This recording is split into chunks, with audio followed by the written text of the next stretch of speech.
The divorce did not begin with a fight, or a rumor, or even a whisper. It began with a silence so heavy that it swallowed an entire year of a man's life. A year in which Frederick Leonard woke up every morning believing he was a father, believing that the laughter echoing through his home belonged to children who carried his blood, his legacy, his future, only to discover that the truth had been quietly unraveling behind his back, hidden in plain sight, concealed within the very walls he trusted. And when the truth finally surfaced, it did not arrive gently. It came in the form of cold, clinical DNA results, numbers and sequences that left no room for denial, no space for interpretation, only a brutal clarity that shattered everything he thought he knew, forcing him to confront the unimaginable. The children he had held, protected, and loved for an entire year were not his.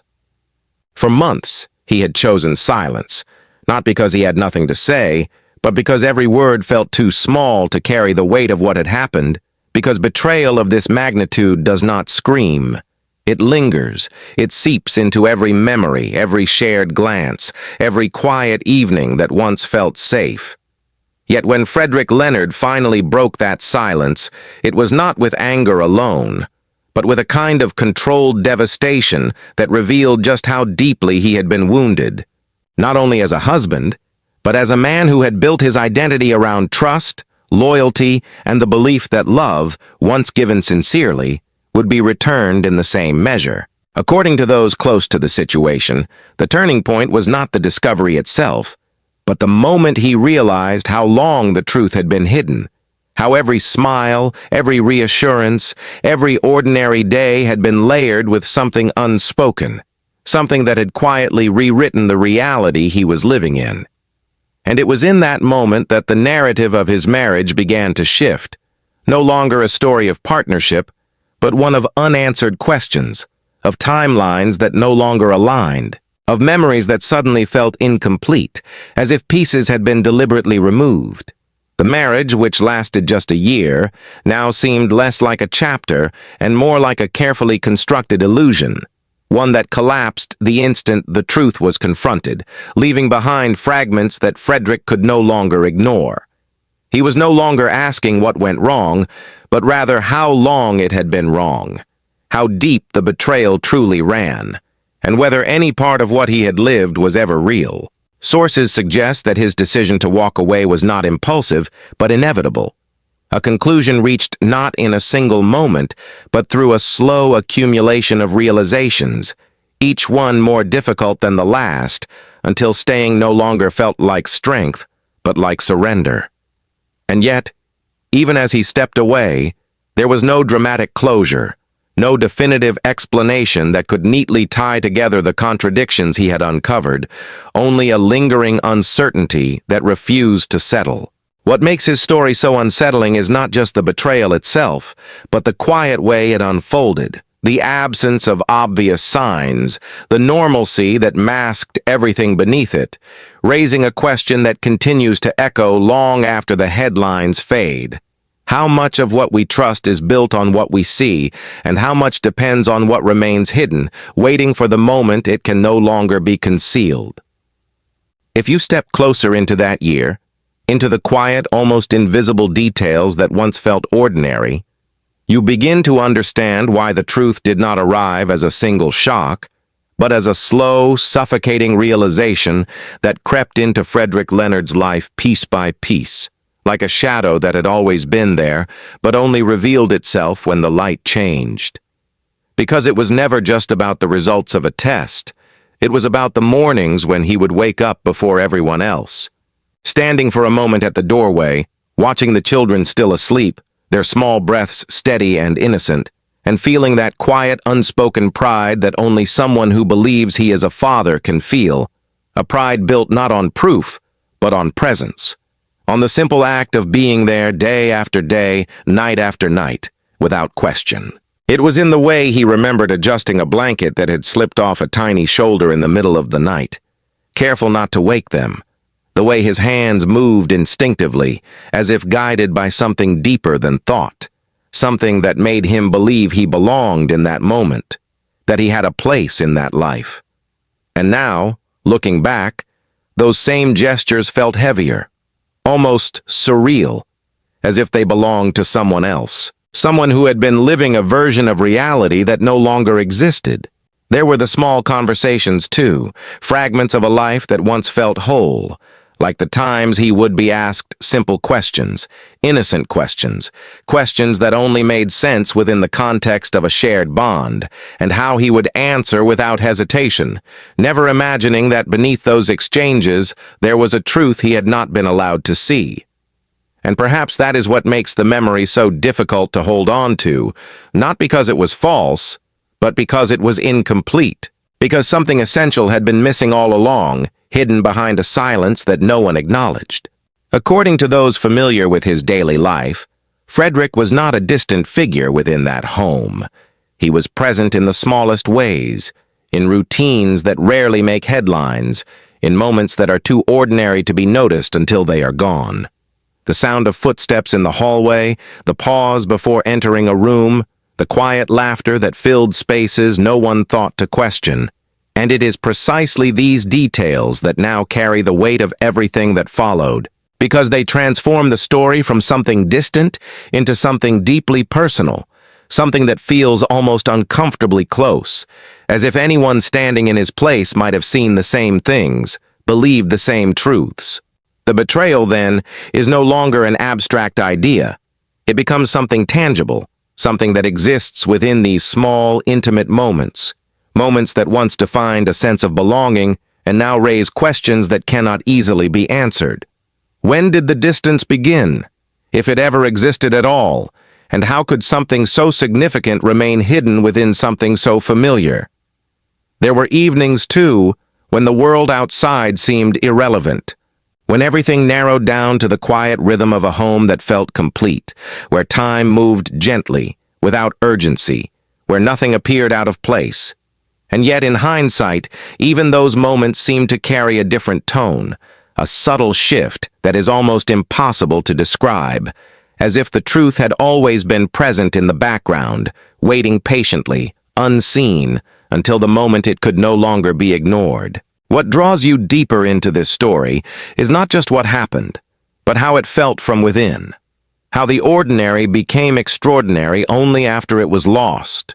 how each small detail, each gesture, each memory, begins to take on a new meaning once the foundation beneath it is removed, leaving behind a series of images that no longer fit together the way they once did, as if the story itself has been quietly rewritten without warning. And standing in that space, between what was believed and what has now been revealed, you begin to sense the weight of something that cannot be easily resolved. Something that lingers not in grand declarations, but in the smallest, most human moments that refuse to fade. And yet, even as the pieces seem to fall into place, there remains something in Frederick Leonard's story that refuses to settle into a clear, finished picture, as if the truth itself is only partially visible, like a reflection distorted by moving water.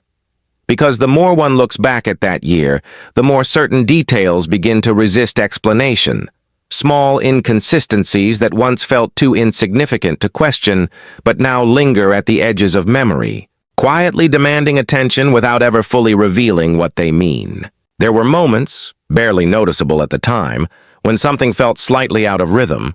a pause that lasted a second too long, a glance that seemed to carry more than it showed, conversations that ended just before they reached a point that might have changed everything. And yet none of these fragments were enough to form a complete picture, none of them strong enough to break the illusion that everything was as it should be. According to those who observed from a distance, the marriage never appeared fragile. There were no loud confrontations, no visible cracks that would suggest a collapse was imminent, only a kind of calm that, in hindsight, feels almost too perfect, as if it had been carefully maintained, deliberately preserved, leaving no obvious space for doubt to grow. And perhaps that is where the mystery deepens, not in what was seen, but in what was not, in the absence of signs that might have prepared him for what was to come, raising a question that continues to linger without a clear answer. Was the truth hidden so well that it left no trace? Or were there signs all along that simply went unrecognized, overlooked in the quiet routine of daily life? Even after the DNA results, even after the decision to walk away, there are still gaps that refuse to be filled, timelines that do not fully align, details that seem to shift depending on where one chooses to look, as if the story itself is still unfolding beneath the surface, revealing just enough to keep the narrative moving, but never enough to bring it to a complete stop. Some sources suggest that Frederick himself has not spoken about everything, that what he revealed was only part of a larger truth. A version of events that protects certain silences while exposing others, and if that is the case, then what remains unsaid may carry as much weight as what has already been brought into the light. Because silence, in stories like this, is rarely empty. It is often where the most difficult answers are kept, where the details that cannot be easily explained continue to exist without resolution. And so, even as the public narrative begins to form, there is still a sense that something is missing, something just beyond reach, something that cannot be confirmed but cannot be dismissed either, leaving those who follow the story in a space of uncertainty, where each new detail seems to clarify one part while complicating another, where every answer leads to a new question that circles back without ever fully closing the loop. It is in this space, between what is known and what remains hidden, that the story continues to hold its power, not because it provides certainty, but because it withholds it, because it allows the possibility that there are still layers yet to be uncovered, still perspectives that have not been shared, still moments from that year that, if seen from a different angle, might change everything once again. And as long as those unanswered questions remain, as long as the silence continues to surround certain parts of the story, the truth itself feels unfinished, suspended in a place where it cannot fully reveal itself, yet refuses to disappear. And perhaps what lingers the most is not the betrayal itself, nor even the revelation that followed,